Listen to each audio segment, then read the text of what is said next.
Galera, sejam bem-vindos ao Python Café. Eu sou Alisson Paes e neste vídeo nós vamos continuar o estudo dos algoritmos de ordenação. Nós vamos estudar o Bubble Sort, o algoritmo de ordenação por flutuação, ou em uma tradução mais literal, algoritmo de ordenação por bolha. Mas antes de começar, eu gostaria de convidar você, que ainda não se inscreveu no canal, a se inscrever. E não esqueça de ativar o sininho para receber notificações de vídeos novos. Você também pode curtir a página Python Café no Facebook, me seguir lá no Twitter, além, é claro, de conferir os artigos que eu escrevo no site Python Café. Bubble Sort é o segundo algoritmo de ordenação que nós estamos vendo aqui nessa série sobre algoritmos no canal. O primeiro que eu te apresentei foi o Selection Sort, que eu vou deixar um link aqui em cima para que você possa conferir depois, tá tranquilo? Nós vamos começar a entender o Bubble Sort a partir do processo, da ideia base que está por trás desse algoritmo. Tá? Então eu vou te mostrar lá no quadro um exemplo bem simples e vou te explicar como é que ele procura agir em cima de uma lista que não está ordenada para obter uma lista ordenada.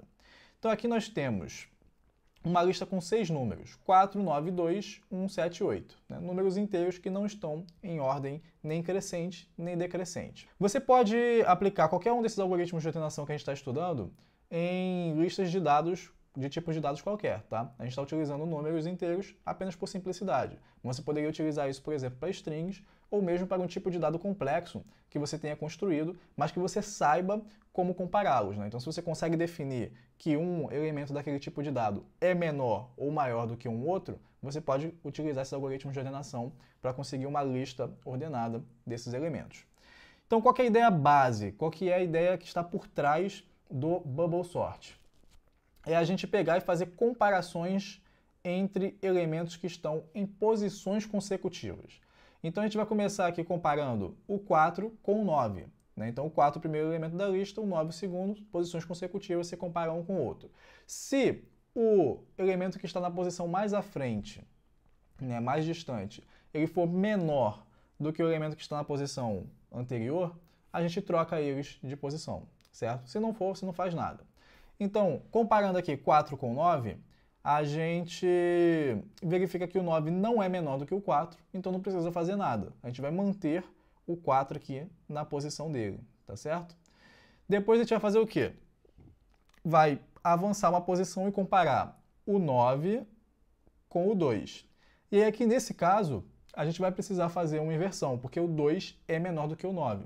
Então aqui para a segunda posição, a gente vai colocar o 2 e vai avançar o 9 para a posição que o 2 ocupava, certo? Então eu vou riscar aqui, a gente vai botar o 9. E aí então continua a comparação. Compara o 9 com o 1. E o 1 é menor do que o 9. Então novamente eu vou ter que avançar o 1 para cá e avançar o 9, né? Avançar e avançar, né? Recuar o 1 e avançar o 9 de uma posição. Então o 9 vem para cá. Então, observa como os números que são menores, eles estão flutuando uma posição à frente, e os números que são maiores, no caso o 9, ali, que é o maior número que nós temos nessa lista, ele está sempre flutuando uma posição mais para trás da nossa lista, tá certo? Então essa é a ideia, esse é o princípio que dá nome a esse tipo de algoritmo. Continuando a comparação, então, a gente tem aqui o 9, que a gente quer comparar com o 7, verifica que de fato o 7 é menor do que o 9, então novamente bota aqui 7, e o 9 avança para cá, e finalmente você pode comparar o 9 com o 8, e também o 9 vai ser maior do que o 8, ou o 8 menor do que o 9, e você bota 8 aqui, e finalmente você tem 9 lá, tá? Então, observa o seguinte, esse resultado que a gente teve depois de fazer essas comparações aqui, né? Deixa eu fechar a lista aqui. Ele já tem uma ordem melhor do que o anterior. Aqui a gente tem, por exemplo, os números maiores 7, 8 e 9, todos eles em ordem lá no finalzinho, mas ainda tem uma baguncinha aqui no começo, certo? Então a gente precisa rodar este mesmo processo mais uma vez, certo? Mais uma iteração dessa ideia base do Bubble Sort. Então agora fazendo a comparação vai ficar como? Eu vou pegar e comparar o 4 com o 2, e aí então vou trocar eles de ordem, vou ter 2 aqui no começo. Depois 4 com 1, e eu também troco eles de ordem, passo 1 para cá, e a gente fica com o 4 aqui. Aí 4 com 7 não vou fazer nada, Depois você tem 7 com 8, que também não precisa trocar de ordem. Depois 8 com 9, que também não troca de ordem. E aí, finalmente, a gente tem, então, este resultado para a segunda iteração. Tá? Então, melhoramos um pouquinho, mas ainda não está completamente ordenado, né? Você tem 2, 1, 4, 7, 8, 9. Então, a gente passa para mais uma iteração. Compara aqui 2 com 1, a gente troca eles de posição porque o 1 é menor do que o 2. Comparem depois o 2 com o 4 e eu não preciso fazer nada. E aí, então, eu tenho 2. Aí eu vou comparar 4 com 7, não vou fazer nada. 7 com 8 também não. E aí a gente consegue manter, então, os elementos nessa ordem. Tá? Então, a gente conseguiu ordenar. Se você olhar agora, a gente tem um resultado aqui ordenado, em ordem crescente, utilizando essa ideia base por trás do Bubble Sort. A gente conseguiu obter essa lista em ordem crescente fazendo apenas 3 iterações deste processo do Bubble Sort. Mas isso nem sempre vai ser verdade, né? Esse é um valor que depende do tamanho dessa lista. A gente tem uma lista aqui com 6 elementos, mas ela depende também da disposição dos elementos dentro da lista. A gente teve uma disposição favorável que permitiu que a gente, por exemplo, tivesse metade da lista já ordenada na primeira iteração. Aquela metade final, 7, 8, 9, ficou ordenada já na primeira iteração. Mas o seu pior caso é ter uma lista que a disposição não seja tão favorável assim, e aí você só consiga avançar e recuar elementos de um em um. E aí você tem um elemento que está lá atrás e ele demora muito, a cada iteração ele anda apenas um passo para frente. Tá? Mas mesmo nesse caso, o pior, né, que poderia acontecer seria você ter que rodar então n menos uma vezes, né, uma coisa ali quase n menos uma vez, onde n é o tamanho da sua lista, esse processo. Porque se ele avança uma posição a cada vez, depois de n menos 1 passos, ele vai ter avançado até a primeira posição da sua lista. E você vai ter todo mundo em ordem, tá tranquilo? Então, essa é a ideia base por trás do Bubble Sort, nosso algoritmo de ordenação por flutuação. Agora a gente vai lá para o código para implementar isso em Python. Então aqui está o arquivo que a gente vai escrever o nosso algoritmo Bubble Sort. Você pode ver que eu deixei aqui o código da função SelectionSort, que a gente escreveu então no vídeo anterior dessa série. Você pode conferir o vídeo neste link aqui, tá certo? Vamos adicionar então mais uma função que a gente vai chamar de Bubble Sort, que também recebe uma lista e ordena esta lista in place, quer dizer, ela vai trocar os próprios elementos que estão ali dentro, não vai construir uma nova lista. E aí, o que a gente precisa? Bom, saber o tamanho dessa lista é importante, porque a gente já sabe que a gente vai ter que repetir um determinado procedimento, um processo, essa quantidade de vezes, né? Ou uma quantidade de vezes que depende desse tamanho. E aí, vamos pensar então primeiro na parte interna, né? Naquela ideia de fazer comparações entre elementos sucessivos. Como é que a gente pode fazer isso? A gente vai andar por índices dessa lista, né? Por exemplo, i. E aí eu vou colocar aqui esse range não até n, mas até n menos 1. Por quê? Se eu colocar até n, eu vou variar os índices, né, os valores de i entre 0 e n menos 1, então eu vou andar até o último índice da lista de fato. Só que o último cara não tem ninguém depois dele para a gente poder fazer essa comparação sucessiva. Então eu não preciso andar até o último, eu posso andar até o penúltimo, e no penúltimo eu vou poder fazer a comparação com quem está na última posição. Tá? Então, para ir dentro desse range de 0 a n menos 2, né, o Python não vai incluir o n menos 1, a gente vai fazer o seguinte, verificar se quem está na posição i da lista é maior do que quem está na posição i mais 1. Tá? Então, outra forma de você escrever isso aqui é colocar lista i mais 1 é menor do que lista i, né? O que a gente estava comparando. Se o cara que está na frente ele é menor do que o cara que está atrás. Tanto faz.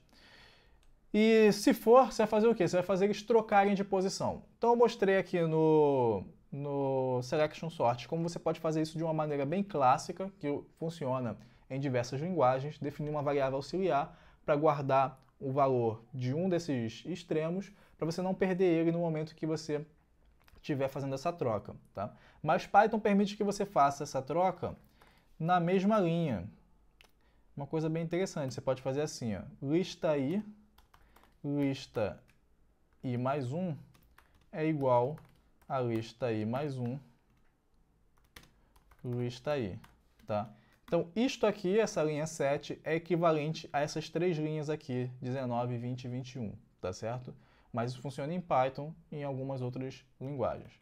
Então, aqui a gente faz uma troca. Vou deixar um comentário aqui para você entender. Troca de elementos nas posições i e i mais 1, tá? Então, esse for, ele é o loop responsável por esse procedimento base do bubble sort, fazer essas comparações sucessivas. Mas a gente sabe que não basta realizar esse procedimento uma única vez, né? Se você realizar uma única vez, não necessariamente você vai ter uma lista ordenada ao final disso. Mas você sabe que, com certeza, se você fizer isso n-1 vezes, você vai ter uma lista ordenada no final. Porque aí não tem como. Se quem é pequeno está ganhando pelo menos uma posição dentro desse processo, no final de n-1 passos, ele poderá estar, então, na primeira posição. A mesma coisa para quem era grande e estava lá no começo, e no máximo n-1 passos vai poder ser jogado até o final. Então, para fazer essa repetição aqui, n-1 vezes, a gente cria mais um for, também no range n-1, e empurra todo mundo aqui para dentro do escopo desse for. Tá? Então, isso aqui é o bubble sort. Tá? Pô, Alisson, você falou que o selection sort é um dos mais simples e tal, ensinou ele primeiro, mas o bubble sort está com um código bem menor. Tá menorzinho porque a gente está usando esse mandrakezinho aqui do Python, né? Mas a ideia por trás do selection sort, eu acho que é uma ideia muito intuitiva, por isso que eu ensinei ele primeiro, né? A ideia de você pegar quem que é o menor, bota ele na posição e acabou. Então vamos testar esse nosso algoritmo. Eu tenho aqui já o arquivo de teste que a gente utilizou no vídeo anterior. Os mesmos testes, né? Uma quantidade de números aleatórios, 42 números aleatórios entre 1 e 1000. Depois uma lista que já está ordenada. Depois uma lista que está em ordenada, mas em ordem decrescente, né? O inverso do que a gente quer. E finalmente uma lista que tem números repetidos. Vamos ver se funciona. Então vou começar testando aqui com os aleatórios. E eu vou trocar aqui o selection sort por bubble sort. Mas para que isso funcione, eu preciso vir aqui em cima e importar a função bubble sort. Se você não sabe importar funções, não entende sobre módulos em Python, vou deixar o link aqui do vídeo que tem aqui no canal em que eu explico como que funciona esse processo. Então a gente está importando a função bubble sort, e aí eu posso então deixar de usar o selection e passar a utilizar o bubble para exibir esses números. Legal, então aqui a gente tem a minha pasta Python 3 sorting, não, desculpa, teste, onde está o nosso arquivo, .py. Então eu peço para rodar, ele gerou aqui esses 42 números aleatoriamente entre 1 e 1000, e você pode ver aqui, ó, 8, 24, 35, 66, 177. Você pode dar uma pausada aí no vídeo e conferir se estiver um pouco cético, de que são os mesmos números que estão aqui em cima, só que em ordem crescente. Vamos trocar a lista aqui.